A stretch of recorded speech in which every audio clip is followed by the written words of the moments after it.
It's good to be in the house of the Lord. Amen. No?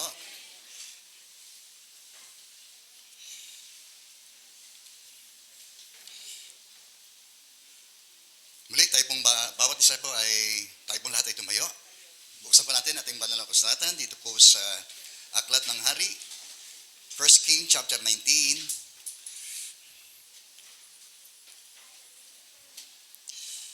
Bago po tayo manalangin, ating munang basahin ito pong atin ng pagsasaluhan sa umagang ito.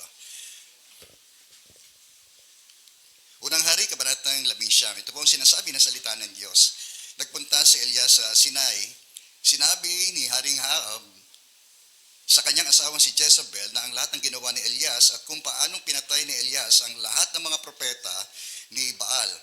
Verse 2, kaya't nagpadala si Jezebel ng isang sugo upang sabihin kay Elias, patayin na sana ako ng aking Diyos kung hindi ko gagawin sa iyo ang ganito ring oras ang ginawa mo sa mga propeta.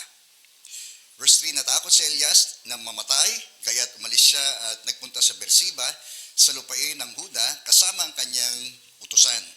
Iniwan niya roon ang kanyang utusan at mag-isang pumunta sa ilang at pagkatapos ng maghapong paglalakad ay naupo siya sa lilim ng isang puno at nanalangin ng ganito. Yahweh, kunin na po ninyo ako po'y hirap na, mabuti pong mamatay na ako. Nais ko pong ulitin yung pangungusap na yon. Yahweh, kunin na po ninyo ako'y hirap na, mabuti pa pong mamatay na ako. Verse 5, pagkatapos nahiga siya at nakatulog, ngunit dumating ang isang anghel at kinalibit siya nito at sinabi, gising na at kumain ka. Nang siya ay lumingon, nakita niya na sa may ulunan, may isang tinapay na niluto sa ibabaw ng mainit na bato at tubig na isang lalagyan. Kumain nga siya at uminom, pagkatapos ay nahiga muli. Ngunit bumalik ang anghel ni Yahweh at ginising siyang muli at sinabi, bumangon ka at kumain, napakahaba pa ng lalakarin mo. Kumain nga siyang muli at uminom, at pagkain iyon ay nagbigay sa kanya ng sapat na lakas upang maglakbay ng 40 araw at 40 gabing hanggang sa Sinai, ang bundok ng Diyos. Okay? Pagpapalo po ng Diyos ay sumakanyang mga salita. Tayo po'y manalangin. Muli kami po ay nagpapasalamat at nagagalak na kami po ay makadakong muli sa bahay-sambahang ito upang kami po ay sama-samang manambahan po sa iyo, Panginoon. Nawa ang pag-ibig pa rin namin sa iyo ang siyang nagudyok sa amin upang kami po ay dumako sa lugar na ito, Panginoon. Patawarin din po niyo kami sa lahat po ng aming pong mga naging pagkukulang. Anuman Diyos ang ginakita ng aming karumihan. Kasalanan Diyos sa aming pong mga nagawa, Panginoon, sa mga nakalipas na sandali at oras at araw ng aming pong buhay, Panginoon, ay patawarin niyo po kami. Muli ang iyong kahabagan nawaan siya po naming tanggapin sa mga sandali pong ito habang kami po ay nakikinig ng iyong mga salita. Ayan po ninyo na ito po ay mangusap po sa aming mga puso at buhay, Panginoon, at dalhin po kami tungo doon sa malapitang ugnayan po namin sa iyo, Panginoon. Hayaan mo ang iyong pangalan ay madakila tulad ng aming nais sa umaga pong ito. Ito pong aming minsan pang panalangin. Kalakip, Lord, ng aming pasalamat sa ngalan po ni Jesus na aming Panginoon at aming pong tagapagligtas. Amen, amen. Sige po, tayo po yung makakaupo na muli. So, patulong pa rin sa ating tema para po sa bangkong ito o sa mga pananalangin, sa panalangin. So, nung nakaraan pong linggo ay ang naging mensahe po ng Diyos sa atin ay yung panalangin ng isang bulag. Ngayon naman po ay yung panalangin ng isang nawala ng pag-asa. Yun ang ibig sabihin ng despondent, no? Sa higit na mas mabigat na salin ng kahulugan ay yung kawalang pag-asa. So ito'y nangangahulugan din ng panlulumo o pinanghinaan ng loob. At gaya rin natin, no? Dumarating tayo sa buhay natin na tayo man ay pinanghinaan ng loob at umahantong tayo doon sa marahil ay kawalang pag-asa. Marahil, ang tanong po roon ay kung paano tayo tumutugon kung sino ang ating higit na pinagkakapitan kapag dumarating po tayo sa sitwasyong nawawalan ho tayo ng pag-asa. So, hindi na ho ito bago, no, sapagkat kahit doon po sa mga lingkod ng Diyos, ng mga unang mga panahunan, ay dumanas din ang mga panghina ng loob at sila nga ay nagsipanalangin din na mas mabuti pang mamatay kaysa sila ay patuloy na mabuhay at maglingkod. So, isa sa mga pangunahing halimbawa po niyan ay walang iba kundi po si Moses. si Moses dito po sa chapter 11 verse 15 ay ito ang kanyang wika. Sabi, kung ganito rin lamang gagawin ninyo sa akin, mabuti pang mamatay na ako ngayon din kaysa maghirap ng matagal. So ito is mga naging bigat na problema ni Moses nung siya'y namuno doon sa bayang Israel na kung saan ay yung bigat ng pasanin ito ay kanyang hindi na matagalan kung kaya't nasambit niya ang ganitong uri ng panalangin sa Diyos na mas mabuti pang mamatay ako ngayon kaysa maghirap pa ng matagal. Na sumaring tayo nawawalan ng pag-asa, tila para ang kamatayan, no, ang siyang maglulunas, no, doon sa mahirap na kalagayan ni Moses. Okay? So, gayon din, ito pong si Jonah, no? Mabasa natin yon sa Jonah chapter 4 mula po verse 1 to 3. Ganito rin ang kanyang nasambit sa kanyang panalangin sa Diyos. Alam ko pong kayo ay Diyos na mahabagin at mapagmahal, hindi magaling magalit, at wagas ang pag-ibig. No? Ito yung description niya sa Diyos. Alam niya kung sino itong Diyos na kanyang pinaglilingkuran at sino rin itong Diyos na siyang nag-utos sa kanya na mangaral doon po sa maigpit nilang kaaway ng mga Asyriano, mga taga Nineve. Subalit, ganito ang kanyang sagot, no? At tugon doon sa utos ng Diyos na iyon. Alam kong lagi kayong handang magpatawad. Mabuti pang, mamatay na lang ako, Yahweh. Mas gugustuhin ko pang mamatay kaysa mabuhay. Marahil nga yung kapaitan niya doon sa pagtanggap, doon sa kahabagan ng Diyos dito sa mga taga Nineve, no? Bagamat sinabi ang katotohanan ng Diyos na suko sa langit ang kasalanan ng mga ginagawa ng mga Asyrianong ito, ang mga ito ay mahigpit na kaaway ng Israel ng mga panahon na iyon. Kung kaya't mas gusto ni Jonah na igawad ng Diyos ang parusa sa mga ito. Pero dahil sa alam din niya na ang Diyos ay mahabagin, mapagpatawad, no, yun no, ang isang tila parang nagbigay ng desperasyon sa kanya kung bakit niya nasambit itong mga pangungusap na ito sa Diyos na mas mabuti pang mamatay na lang siya kaysa siya ay patuloy pang mabuhay. Okay? Pangatlo, so si Pablo, no, dumating din sa pagkakataon na nawalan siya ng pag-asa pang mabuhay, no? Ito yung sinakaransan niya doon po nung siya po yung nagbiministeryo doon po sa lugar, no, ng Asia. Sige po. Sabi niyan, mga kapatid, nais naming malaman ninyo na mga kapigati ang ginanas namin sa Asia. Okay? Sabi rito, napakabigat ng aming dinanas, no? Hindi man dinescribe in detail yung sinabi niya itong mabigat na dinanas na iyon. Pat sa akala daw po niya ay mamamatay na raw po sila noong mga panahon na iyon. So somehow makita natin, no, na kahit dito sa mga taong na tala ang kanilang mga pangalan sa mga taong may pananampalataya sa Diyos, subalit sa pagdaraan din, no, sa kanilang buhay ay dumanas din sila ng mga ganding hirap at mga kapigatian na sa kanilang pag-aakala, no, ay ang kawakasan ng buhay ang siyang magiging solusyon sa lahat ng kanilang mga kinakaharap na mga paghihirap.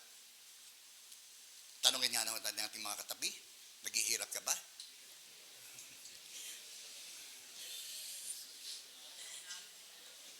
Okay.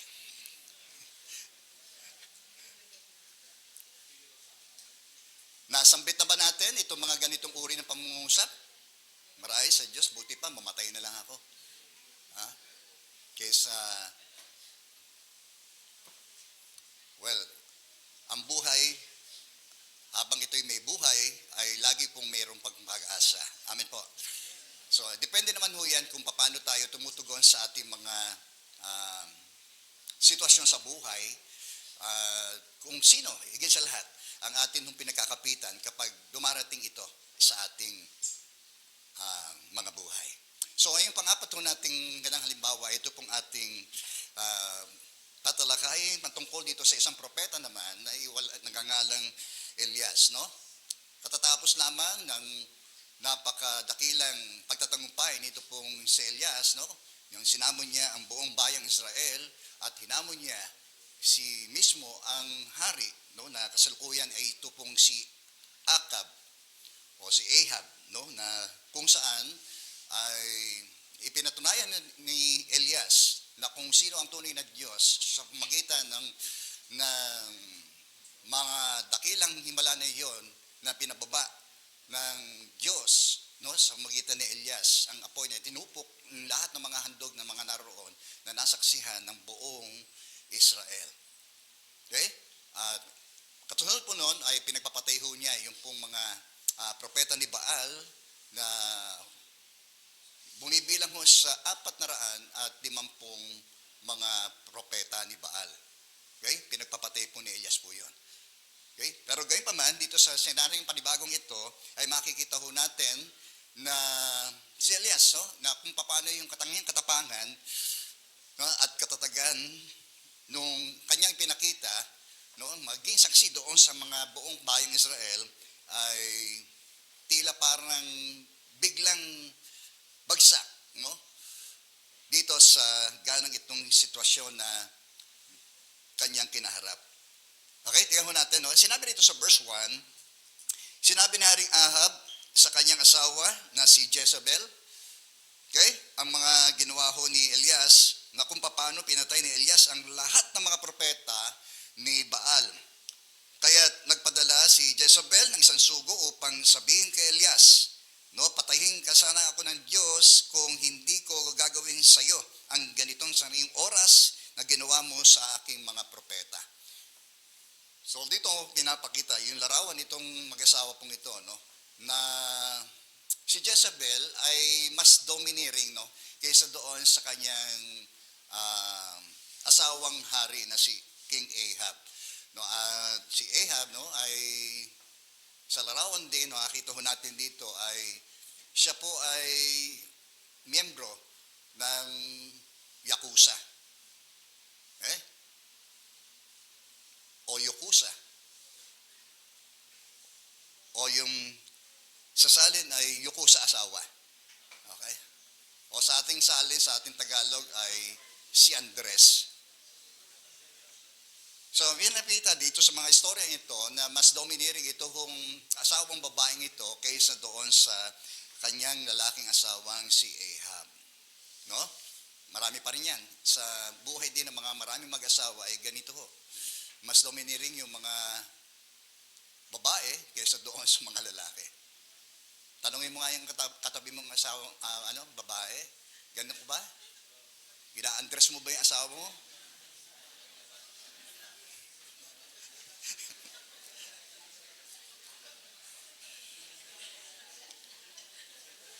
Nagtawanan kayo Baka man totoo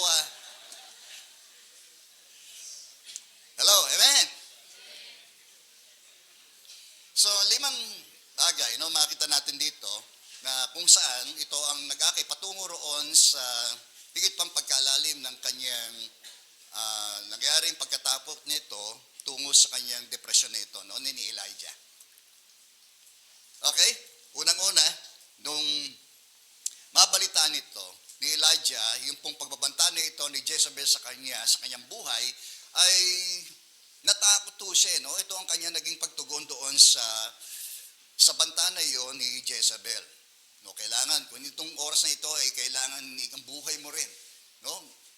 Buhay mo rin ang magiging kabayaran ng iyong mga pinagpapatay na aking mga propeta, sabi ni Jezebel, no? Marahil ganun ang kanyang layon para si Elias, no, ay kanyang may papatay.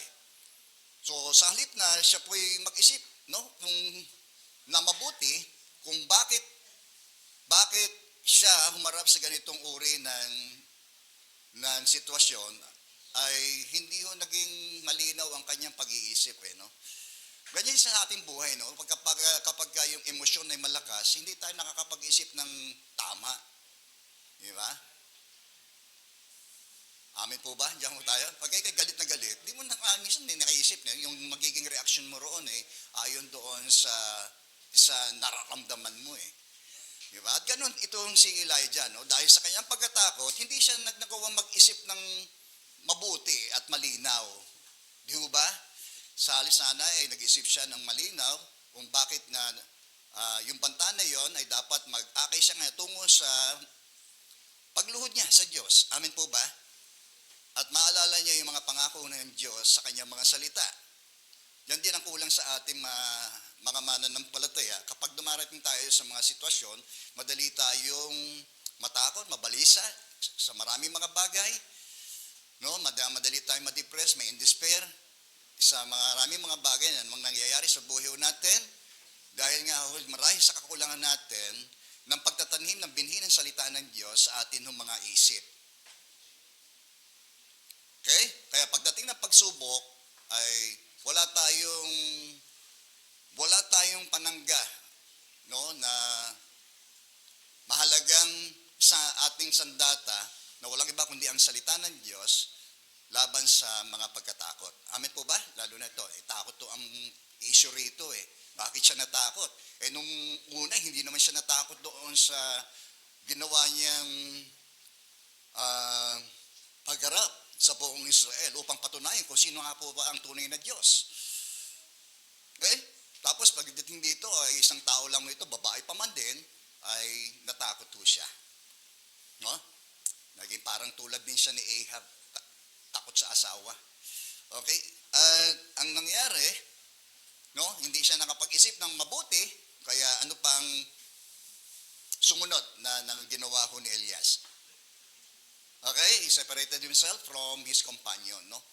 Ang ginawa ko niya, siya po ay lumayo. No? Pakalayo-layo siya. Ang sumunod doon, sige po. He went all alone in the wilderness. No? Nung una, nung siya'y matakot, nagpunta siya doon patungo doon sa ilang, pero nung siya ay nandito na sa Beersheba, ay iniwan niya roon yung kanyang kasama. So sayang, di ba? Sapagkat ang isang kasama ay mayroon ding kapangyarihang magpalakas ng ating loob. Di ba? Kaya may katabi mo. Yan. So yan ginagawa natin na dapat na pahalagahan natin ang ating mga kasama. Amen po. Yan. Sa halip na tayo ay isolate natin ating mga sarili sa ibang lugar. Yan yung kasi mga taong depressed di po ba? Gusto nang lagi ay mapag-isa. No, wag ko natin yun. Mas vulnerable tayong lumalim yung ating problema kapag ganoon. Okay? So, sa halip na yung kanyang kasama na ito, ang siyang magbigay ng lakas ng loob sa kanya, iniwan niya roon at siya ay pumunta doon sa ilang. Iniwan niya sa Beersheba at siya ay nag-iisang tumungo doon sa ilang. Okay? So anong pwedeng mensahe nito sa atin? Mahalaga yung fellowship. Di po ba? Natin. Kaya nga sinasabi, huwag nating kaligtaan ang mga pagtitipon. Di ba? Kaysa doon sa ibang lugar tayo pumunta, na ibang ating mga kasama, na magdadagdag pa sa atin ng ating mga problema, sa halip na dito tayo dumadako, sa ating mga kapatid sa pananampalataya, na alam natin, na sila ay pwede nating maging kanlungan ng ating mga suliranin sa buhay. Di po ba? Nang hindi tayo humantong doon sa kawalan ng pag-asa. Di ba? Sapagkat mas higit tayong makakahugot ng magandang payo mula sa ating mga kapatid kaysa doon sa mga kasama nating mga hindi mananampalataya. Tama po? O kahit din naman tayo sinisingle out natin yung ating mga problema, sinasarili natin, bandang huli niyan, sasabog po tayo. No? Kung hindi tayo magiging maingat at magpahalaga doon sa atin mga kakasama. Purihin po ang Panginoon. Di ba? Kaya nga tayo tinalaga ng Diyos pamanguna, hindi mabuti sa tao ang mag-isa. Bago pa man hingin ng tao, ang na siya meron po makasama sapagkat siya nag-iisa. Alam na ng Diyos yung kanyang pangangailangan. Kaya sinabi niya, sinabi ng Diyos nun, talagang lalalampas siya ng kanyang mga kasama.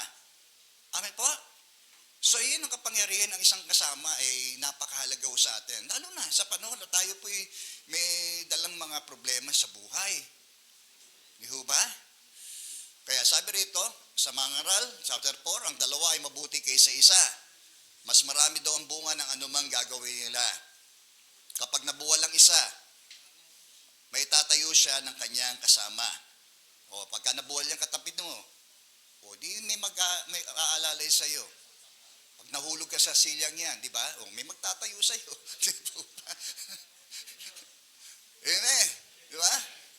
So, kawawa ang nag-iisa sapagkat walang tutulong sa kanya kapag siya ay nabuwal. Yan. Tayo, sa labis na karupukan ng tao, kahit tayo mga Kristiyano, nabubuwal din naman tayo Di ba? May mga pagkakataon sa buhay, nabubuwal ho tayo. Humihina yung ating pananampalataya sa Diyos, bagamat babad na tayo sa salita ng Diyos. Ito mga propeta pa di ba? Na mga lingkod na ho ng Diyos na directly nakikipag-usap sa kanila ang Diyos ng kanilang mga kapanahunan. Amen, di ba? No, sapat na para sila ay mapanatag doon sa kanilang mga kinakaharap. Kung ano daw, kung malamig ang panahon, ano ang maaaring gawin ng ating kasama? Sabi, maaaring silang magtabi sa higaan upang parehong mainitan. Amen. Okay? Kung saan man siya kukuha ng init kung siya ay nag-iisa. Wala nga naman. Okay? Purihin po ang Panginoon. Huwag nating, kapag tayo po ay humaharap sa isang sitwasyon, ay ang taong Kristiyano nagigipit, hindi kay Bombay lumalapit. Di ba? Kundi sa Diyos una lumalapit. Amen po ba? At gayon din, sa ating mga kapatid lumalapit. Okay, Pastor, pautang mami amen. So, sabi kung nag-iisa'y maaari magtagumpay, may mga pagkakataon ganoon, laban sa isa, lalo na ang dalawa. Di ba? Ang lubid na may 3 pilipit na hibla ay higit na hindi agad, malalagot. So, ganoon din tayo sa buhay, sa pagharap natin sa buhay. Yung napakahalaga, unang-una ng Diyos sa buhay natin, pangalawa, yung atin ng mga kapatid sa pananampalataya. Di ba? Yan ang purpose ng fellowship, di po ba? Yung pakikiisa natin, sa ganitong uri ng ating pakikisama sa pamilya ng Diyos, upang anong layon po nun? Upang palakasin ang loob ng isa't isa. Di ba? Kaya nga sinasabi ng Bible din, na encourage one another day by day. So, yun napakahalaga ng fellowship natin. Amen po ba? Yan. So, pang sumunod, ay he was caught up in the aftermath of a great victory. Yun nga ho katatapos lamang ng napaka-dakilang pagtatagumpay nito ni Elias. Okay? Na siya'y puspos, ating natin para tila siya'y nandoon sa kataasan ng kanyang buhay spiritual, Maapoy na maapoy, nagpababa nga ng apoy ang Diyos, di po ba? Maapoy na maapoy yung kanyang kalagayan spiritual. Pero bakit ganun? Kaginsa-ginsa ay biglang siya po ay natakot. Di ba? Doon sa 45 pa lamang na propeta ni Baal na kanya pong pinagpapatay ay hindi po siya natakot. Amen? Dito sa isang tao, babae pa man din, ay siya po ay natakot. So, yun ang na minsan pagka tayo, kahit tayo mga mananampalataya, pagkalinggo parang tayo, puno tayo Di po ba? Kadalasan, pag Monday, parang ito yung ating tila parang nagiging pahinga. Nakukuha niyo po ba? Yung sinasabi, pinupunto natin, na kung saan mas vulnerable tayo na mahuli, ng kaaway. Kapag tayo po ay tila sa natin parang playing safe tayo. Parang tingin natin na puno pa tayo, tila parang hindi tayo tatablan ng anumang uri ng tukso at problema. Okay? Amin po ba?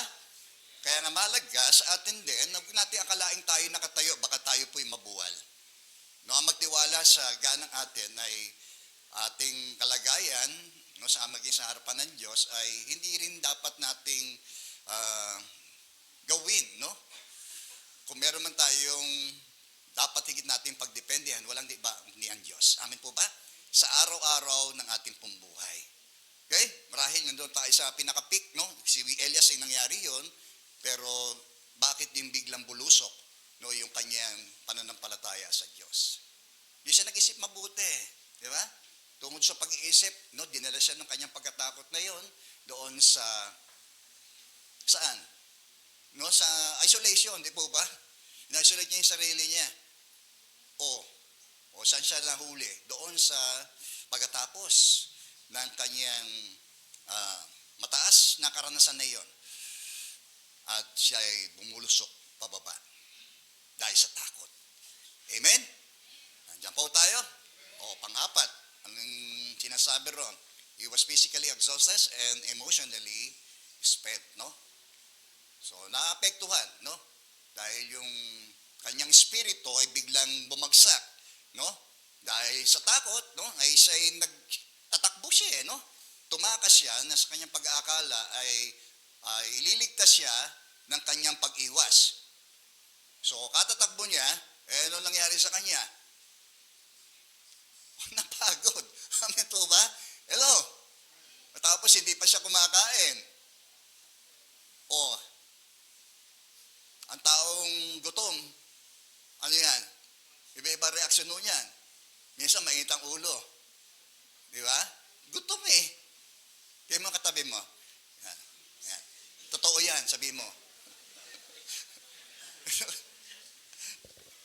Pagka tayo gutom, di ba? Talagang ibe, oh. Yung pagod ka, galing ka sa trabaho, tapos pag ano mo, magsasaing ka pa, dapat nagsaing na yung asawa mo. He was physically exhausted, di ba? Pagod na nga eh, napagod doon siya eh. Katatakbo niya, katatakas niya sa kanyang pag-aakala, malayo na siya kay Jezebel.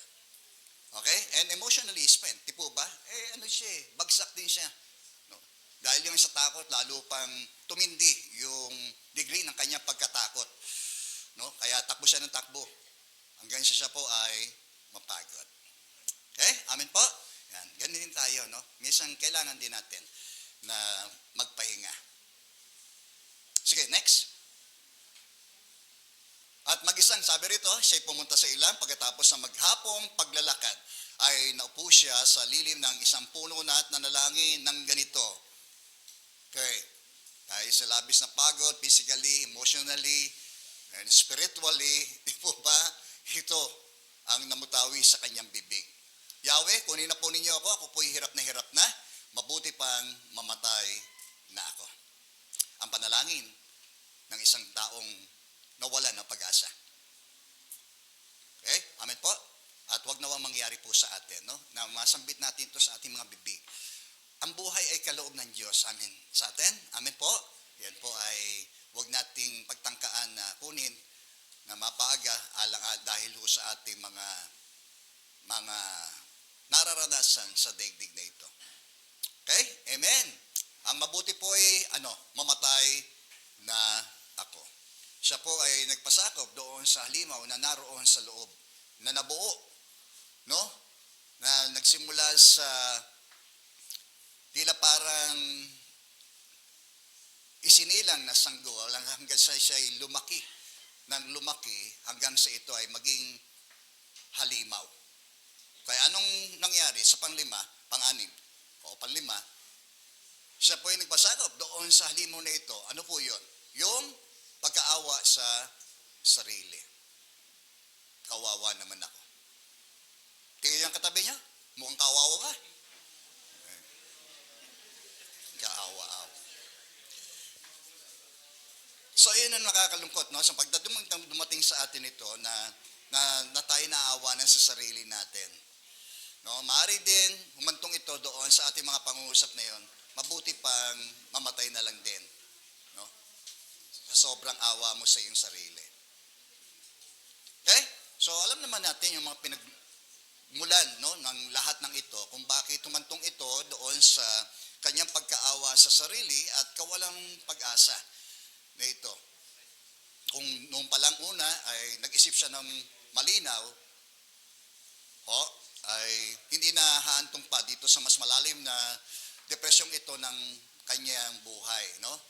Hanggang sa humantong ito doon sa pagkaawa sa sarili. Okay? At salamat sa Diyos sapagkat dito sa pangalawang bahagi na ito ay tinugon siya ng Diyos, no? Ayon sa kanyang pangangailangan. At ganyan din naman ang Panginoon sa ating buhay. Amen po. No, kahit na minsan niisip natin na malayo tayo dito sa takasan natin ang ating mga problema, takot tayong harapin ito, pero gayon pa man naunawaan ho tayo ng Diyos sa lahat ng mga nangyayari po sa buhay natin. Kaya ito naman ang mga response ng Diyos sa kanyang propeta na ito. Okay? God's compassionate response, no? Yung kahabagan ng Diyos dito sa kanyang propeta na ito. So anong ginawa ho ng Diyos? Hinayaan niya na ito si Elias ay mangagpahinga at makasumpong ulit ng lakas. Purin po ang Panginoon. Amen. He allowed him rest and refreshment. Sige po. Sabi, pagkatapos nahiga siya, tingin niyo po, kapag ikay pagod, amin po ba, magpahinga ka. Amin po ba? Yun ang susi nun para ma-recharge tayo. So pagkatapos do po nung ay siya po ay nahiga at nakatulog. Ngunit dumating ang isang anghel at kinalabit siya.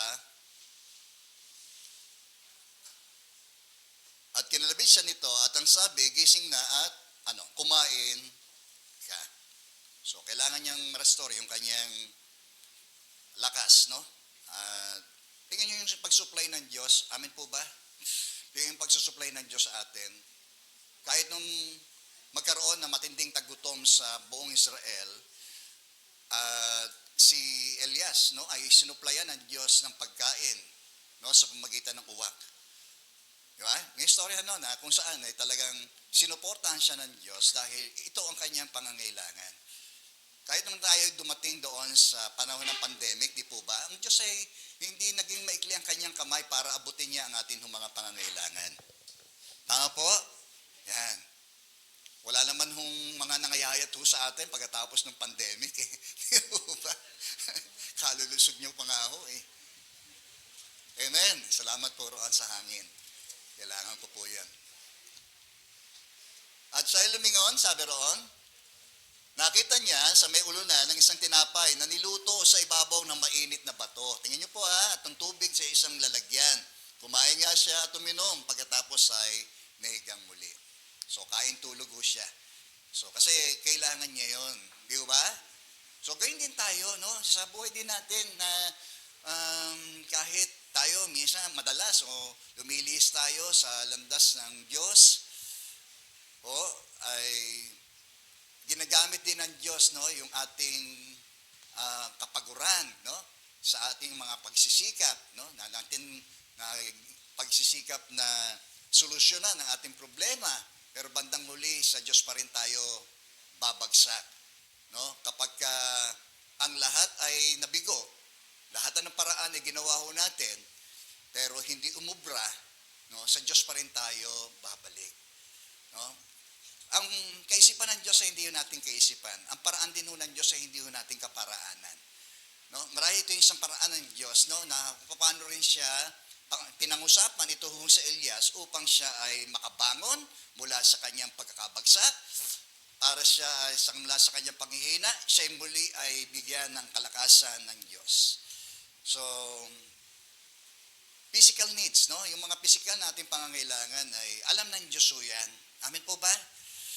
Kaya nga siya naman, bakit kayo mababalisa tungkol sa inyong kakanin? At iinumin, at darantin, ang mga ganyang mga kinuhumalingan daw po ng mga taong walang pananampalataya sa Diyos. Tingnan niyo ang mga ibon, no, sa parang, hindi sila nag-aasik. No, anuman ay sila'y pinapakain ng Diyos. Amen po ba? Gaano pa kaya tayo? Yan, no? Amen po? Yan. So, huwag tayong mabalisa tungkol sa ating kakainin, inumin. Ang mahalaga ay pag sumakita natin tayo pagkarian ng Diyos, sumunod sa kanyang kalooban at ang lahat ng bagay daragdag na lang po sa atin. Okay? ang Diyos po natin ay siya ho ay sa kabuuan ng ating nung pagkatao. Hindi rin siya ating pangkaluluwa at spirito, kundi siya rin ho ay pampisikal. Amen po ba? Sa ating kabuuan pagkatao. Ganyan ho niya tayo kamahal. Okay? Kahit nga po nung likhain niya ang unang tao, di ba? Ay hinianda niya yung pangangailangan ng tao para siya po ay mabuhay. No? So, ganun din tayo. No? Kahit doon siya ay nag-provide nung pagkain mula doon sa kakaunting bilang ng tinapay at isda. No? Subalit, napakarami po ang nakakain dahil sa provision ng Diyos na iyon. Amen po ba? So, huwag tayong matakot doon sa ating kakainin. Dumating man din tayo po ay nasalat. Sa pagkasalat ay ang Diyos pa rin ang siyang magpo-provide po sa atin. Tandaan po natin yan. Okay? Nang bumalik ang anghel, sabi rito, ginising niya muli at sinabi, bumangon ka at kumain, napakahaba pa ng lalakarin mo. Tingnan niyo, pinagpahinga siya, pinakain siya, pinalakas siya muli, at muli ay nireassure siya, no, ng Diyos na meron pa siyang gaganaping mga misyon. Amen? Tingnan niyo po yun? Parang ayaw nyo na.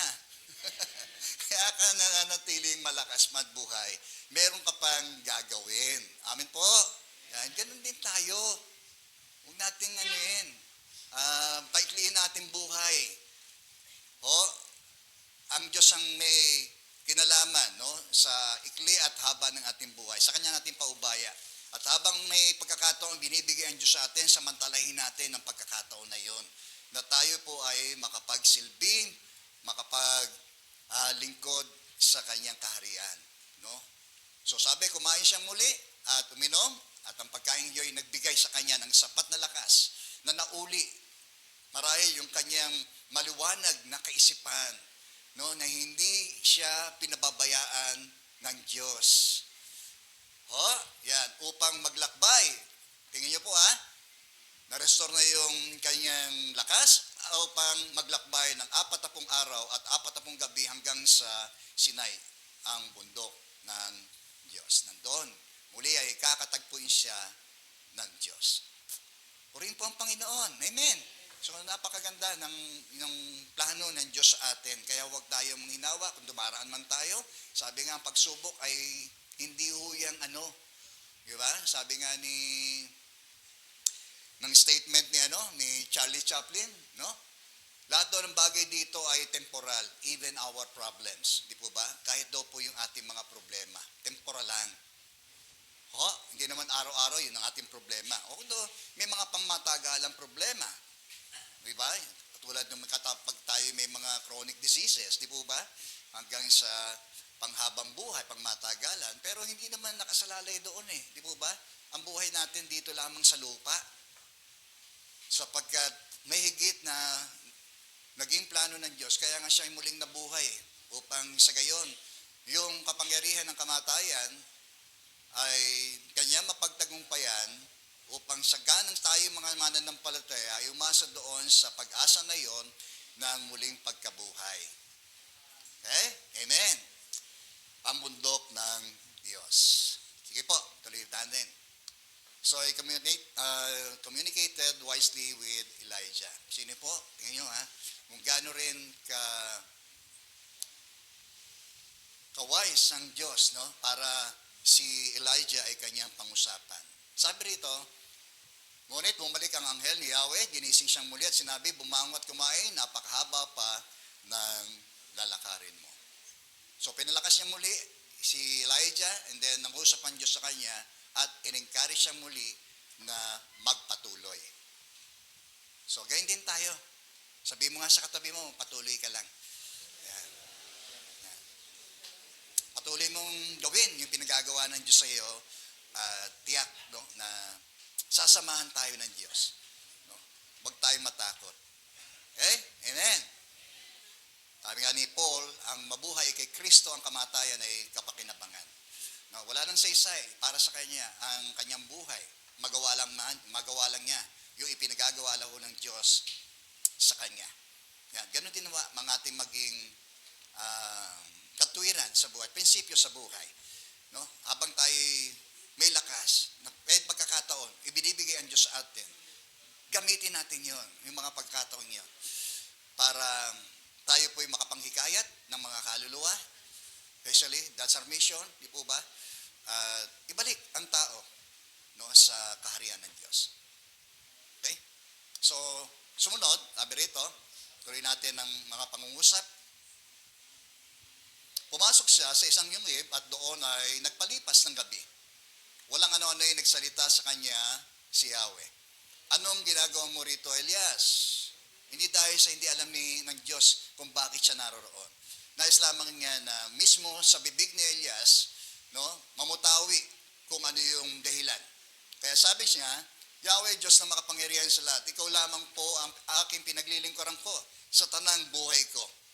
Amen. So tayo, napakataas, no, ng ating higit na dapat nating pagtingin.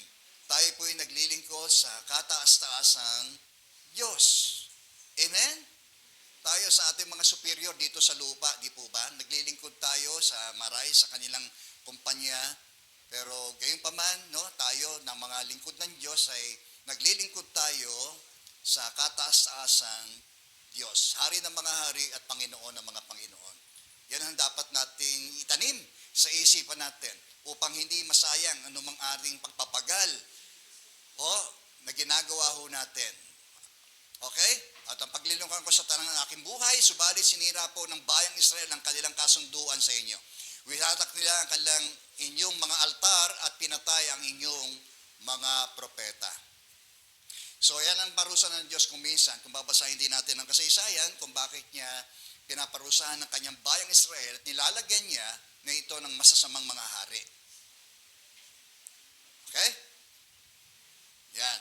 Amen. Diyan po tayo. Isa yun sa mga naging dahil sila ay naging taksil at hindi nila sinunod ang mga kautusan ng Diyos.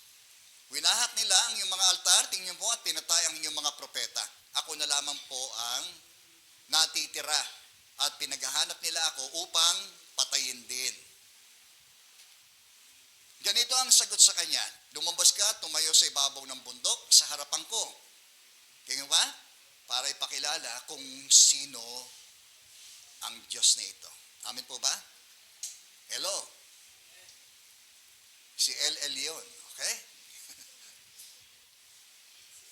Pagkasabi nito, dumaan si Yahweh sa ihip na at umihip ang napakalakas na hangin. Sumabog ang bundok at nagkadurog-durog ang mga bato. Sa lakas ng hangin, ngunit wala sa hangin si Yahweh. Okay? Amen. Amen. Nang tumigil ang hangin ay lumindol naman, ngunit wala sa lindol si Yahweh. Tingnan niyo po, hindi may pinapakita ng Diyos dito kung sino ang may control ng kalikasan. Okay? Pagkalipas ng lindol, tumidlat, ngunit wala rin sa kidlat si Yahweh. Pagkatapos ng kidlat, narinig niya ang isang banayad na tinig. Nagsabi, lumabas ka, Elias. Tinakpan ng balabal ang kanyang muka at naghintay sa bunganga ng kuweba. Narinig niya ang isang tinig nagsasabi, Elias, anong ginagawa mo rito? Okay? Sumagot siya, Yahweh, Diyos na makapangyarihan sa lahat, ikaw lamang po ang pinaglilingkuran ko sa tanang buhay ko. Subalit sinira po ng bayang Israel, tingnan niyo pa ulit-ulit. Okay? Iisa ang kanyang retorika. Sabi niya, rasak nila ang iyong altar at pinatay ang iyong mga propeta, ako na lamang po ang natitira. Yun ang akala niya. Minsan iniisip natin, yun lang ay akala natin. Amen po? At pinaghahanap nila ako upang patayin din. Sinabi sa kanya ni Yahweh, bumalik ka sa ilan, tingnan niyo po malapit sa Damasco, pagkatapos pumasok ka sa lungsod, buhusan mo ng langis si Hazael bilang hari ng Syria. Nag-iisa ho ba siya? Dito pinapakita ng Diyos na meron pang natitira. Naaring niyang kasama. Okay? At si Jehu na anak ni Nimsi bilang hari naman ng Israel, buhusan mo rin ng langis si Eliseo na anak ni Sapat na taga Abel Mehola bilang propeta na hahalili sa iyo. So alam natin si ay tila parang siya ay kinuha ng Diyos, no? Hindi na siya nakaranas ng physical na kamatayan. Ito pong sa Elias. Amen po? Okay? Maring isang typical principle din o a type na kung saan tayo rin sa ating bahagi ng katawan ni Kristo ay kukunin tayo ng Diyos. Maaaring may makakaranas sa atin ng buhay na kanyang kukunin patungo sa buhay na walang hanggan. Amen? Okay? Kaya sabi doon sa Thessalonians chapter 4, pagtunog ng trompeta, bababa ang Panginoon, bubuhayin muna yung mga sumampalataya kay Kristo, tayong mga buhay pa ay isasama niya doon sa mga muling binuhay, doon sa papawirin. Ibig sabihin, merong kukunin ng Diyos, no, sa kanyang muling pagparito, okay, ng mga buhay na hindi nakakaranas ng tinatawag nating physical death. Amen? At doon, sama-sama magkakaroon ng karanasan ng pagbabagong ng anyo ng tao, di ba, ng ating buong pagkatao, kung saan ay makakapiling na natin ng Panginoon sa magpakailanpaman. Purihin ng Panginoon. At makaligtas naman sa tabak ni Jeho ay papatayin ni Eliseo. Ngunit 7,000 sa Israel, tingnan niyo po, sa kanyang unang pag-aakala ay siya na lamang ang nag-iisa. Wala na siyang kasama. Okay, ngunit 7,000 sa Israel ang ililigtas ko sa mga taong hindi lumuhod kay Baal at hindi humalik sa kanyang imahen. Yun po yun? Amen. So, may mga kasama pa rin tayo, di ba? Na hindi, no? Nakiisa, hindi nakapagkompromiso. Okay? So, sa bandang huli, he gave him a close personal friend. Binigay siya ng Diyos ng isang malapit at personal na kaibigan. Sa katauhan po ni Eliseo. Iniwan naman ni Eliseo atong mga toro, umabol kay Elias at nakiusap na magpapaalam muna ako sa aking ama't ina, pagkatapos ay sasama na ako sa iyo. Sumagot naman si Elias, sige, umuwi ka na muna. Umuwi nga si Eliseo at nagpatay siya ng isang pares na toro at iniluto, ginamit niyang panggatong ang mga pamatok at mga araro. So, yung pagkakatawag na ito ng Diyos talagang lubusang pag-iwan doon sa mga bagay na nakasanayan, di ba? So, ganyan din naman ang hamon ng paglilingkod di ba? May mga bagay tayong iiwanan, susunugin sa buhay natin. Amen? Aalis tayo doon sa inaakala nating safe tayo, secure tayo, yung ating comfort zone na yon, para sa isang uri ng paglilingkod natin sa Diyos. Amen po? So, salamat sapagkat tumugon si Eliseo doon sa tawag ng Diyos na iyon, no? At hindi siya nangiming iwanan, alisin, no? Kung ano man ang maaaring maging hadlang pa o parang siya ay parang mag-atubili pa na sumunod sa Diyos. So, anong ginawa niya? Ginamit niyang panggatong, mga pamatok at mga araro. Hindi na siya magiging magbubukid, no? Kundi siya ngayon ay magiging ng manghahasik, no? Ng binhi ng salita ng Diyos. Di po ba? Kung yung mga alagad nung una, noon sila ang anak buhay nila ay mangingisda, nang sila tawagin ng Diyos, iniwan nila ang lahat ng bagay upos sa kanilang hanap buhay. Amen po ba? Ang kanilang bangka, ang kanilang mga lambat. Amen? Yun ang source of bread and butter nila Pero nung sila tawagin ng Diyos, iniwan nila ang lahat ng iyon. Kaya yun sinabi ni Pedro, Panginoon, tingnan niyo po, iniwan namin ang lahat at kami sumunod sa inyo. Ano naman po ang para sa amin? Walang taong nag-iwan ng tahanan, lupain, amen? Asawa, ina, magulang, no? Na higit, no? Na sumunod sa akin na hindi tatanggap na makpupong higit sa buhay na ito, makalupa, at sa buhay na walang hanggan. Okay? Amen po? Minsan sa buhay natin, talagang meron tayong iiwanan, itatakwil, alang-alang sa pagsunod natin sa Diyos. Okay? At ginamit niya panggatong, mga pumato at araro, pinapakain niya ito sa mga tao. Tingnan niyo po at sumunod kay Elias at naging lingkod nito. Okay? And later on, siya ang malili dito kay Elias at naging kamangha-mangha rin, no? Ang naging gawa ng Diyos sa buhay nitong propeta Eliseo. Umuwi nga si Eliseo at napatay siya ng isang pares na toro at iniluto. Ginamit niya ang panggatong, mga pamatok at araro. Pinakain niya ito sa mga tao at sumunod kay Elias at naging lingkod nito. Parang dumoble. Okay? Sige po. Ang next slide natin. A prayer of a despondent. Okay? Andiyan po ba tayo? Tayo naman. Magsuri tayo sa ating mga sarili. Pumuntom na ba tayo?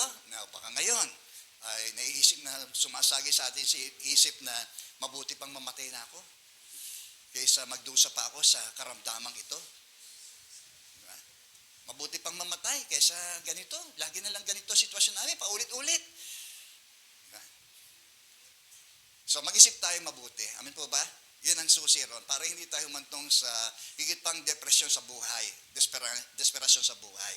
No? Tulad ni Elias. Ang humantong pa sa ganoon, gayon pa man ay niloob ng Diyos na siya ay palakasing muli at manumbalik, no? Yung kanyang maliwanag na kaisipan na meron pa siyang gaganapin at ipagpapatuloy ito ng Diyos sa tulong ng Diyos sa kanyang buhay.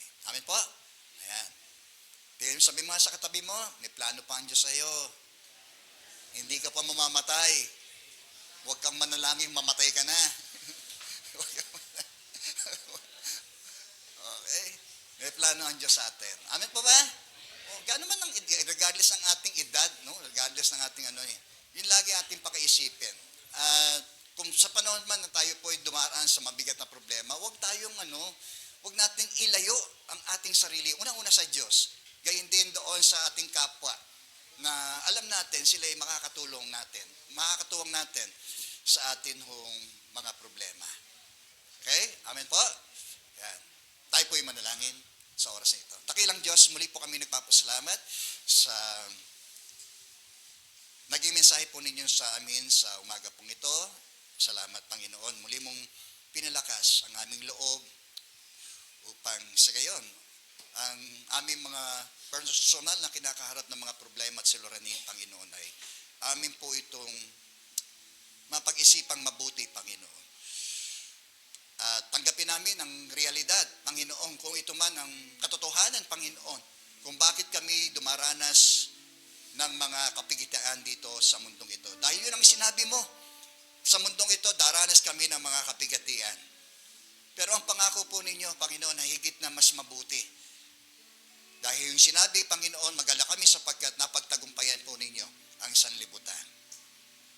Ang sabi po ninyo, yung tumpong ngay pananampalataya sa inyo ay makagagawa ng higit sa mga bagay na inyo pong ginawa, Panginoon.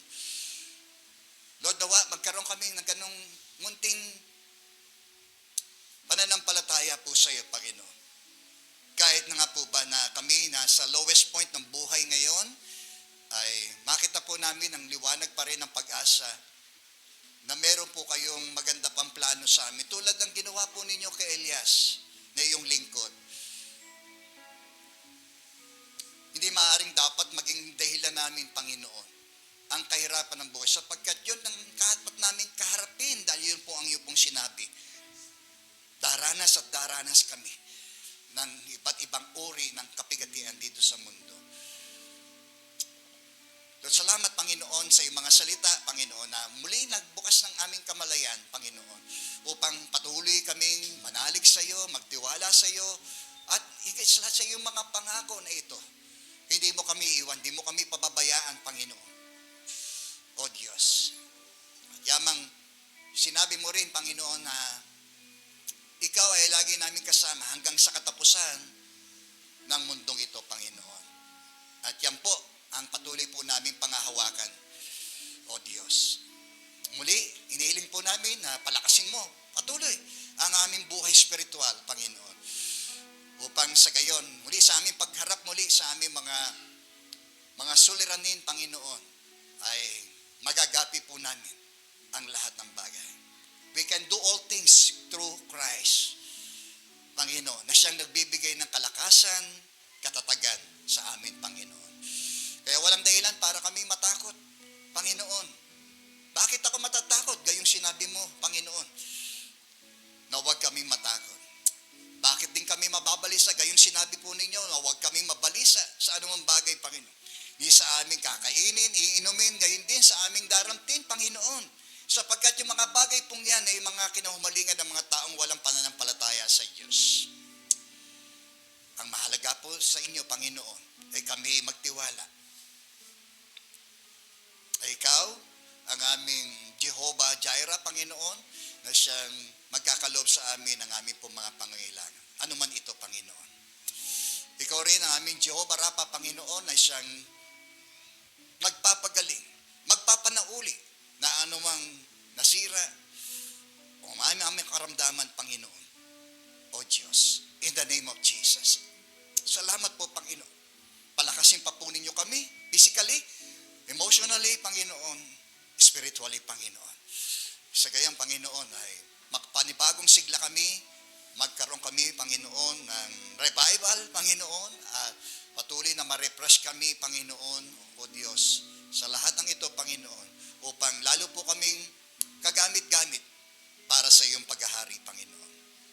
Patawarin mo kami, Panginoon, kung kami man ay nangusap tulad din ng mga pangusap ng iyong mga lingkod na ito, Panginoon, nung dumating sa kanila, ito pong paghihirap na kanila pong naranasan, Panginoon. Patawarin niyo po kami, Panginoon. At wag nawang mamutawi sa aming mga labi, Panginoon, na wakasan namin aming buhay, kunin niyo na po ang aming buhay, kundi, Panginoon, patuloy po ninyong gamitin ang aming mga buhay, Panginoon. Yun po nawa, Panginoon, ang aming masambit sa harap ng aming mga problema at pagsubok, Panginoon, ay masambit pa rin po namin gamitin po ninyo ang aming buhay para sa iyong kaharian, Panginoon. Purihin ka, Panginoon, sa oras na ito, sa iyo namin pinagkakatiwala ang lahat ng aming mga kabalisahan, ang lahat ng aming kabigatan, ang lahat din naman ng aming masamang pinagdaraanan, Panginoon, sa kasalukuyan. Panginoon, kung may gabi, merong darating na umaga, Panginoon. Alam po namin, sisikat din alang-alang sa iyong habag sa amin, Panginoon. Purihin ka, Panginoon. Salamat po, Panginoon, sa iyong mga pangungusap na ito sa amin, personal at higit sa lahat, kami bilang bahagi ng iyong katawan, O Diyos. At hayaan mo na ang iglesyang ito, Panginoon, ay patuloy na mabigkis ng iyong pag-ibig, Panginoon. Huwag kami masiraan ng loob, Panginoon, sa anumang aming mga kinatatakutan, Panginoon. Lumagpang kami na meron pong pananampalataya, Panginoon, na magagawa mo ang lahat ng bagay, ikaw ang magsusupply ng aming pangangailangan. Huwag daw kami mabahira ng anumang uri ng kabalisahan at pagkatakot, Panginoon. Kundi buong pananampalataya namin, gagawin, Panginoon, ang iyo pong mga ipinagagawa po sa amin, Panginoon. Purihin ka, Panginoon. Purihin ka, Panginoon. Salamat po. Ikaw, kaibigan, sa tanong iyong buhay, hindi mo alam ang iyong patutunguhan. Kapag kinuha ng Diyos ang iyong buhay, ito ang mabuting balita. Si Jesus ay namatay alang-alang sa ating mga makasalanan. Sa gayon, kung tayo sasampalataya sa kanyang ginawa sa krus, tayo po ay makakaranas ng pagpapawalang sala ng Diyos sa ating mga kasalanan. At yung katiyakan ng buhay na walang hanggan ay isa sa atin. Kung yan ang nais mo, bakit hindi ka manalangin mula sa iyong puso at sambitin mo ang panalangin ito, Panginoong Jesus, lumalapit po ako sa iyo. Kinikilala ko po na ako po isang makasalanan. Humihingi po ako ng tawad sa lahat ng aking mga nagawa. Panginoong Jesus, sumasampalataya ako na ikaw ay namatay upang ang aking mga kasalanan ay mabayaran. Sumasampalataya rin ako, Panginoon, na ikaw ay muling nabuhay mula sa mga patay upang ako ay magkaroon ng pag-asa sa buhay na walang hanggan. Tinatanggap ko po yon, Panginoon. Ikaw, sa aking puso, Panginoon, bilang aking tagapagligtas at Panginoon ng aking buhay. At simula ngayon, Panginoon, ang buhay ko pong ito ay aking pong iniaalay lamang po sa iyo. Salamat po sa pangalan ni Jesus. Pagpalain po ninyo ang nalalabi po naming oras na sandali nito ng aming pananambahan, Panginoon. Muli, sa iyo namin binabalik ang lahat ng papurit pasalamat sa ngalan po ni Jesus na aming Panginoon at aming pong tagapagligtas. Amen, amen.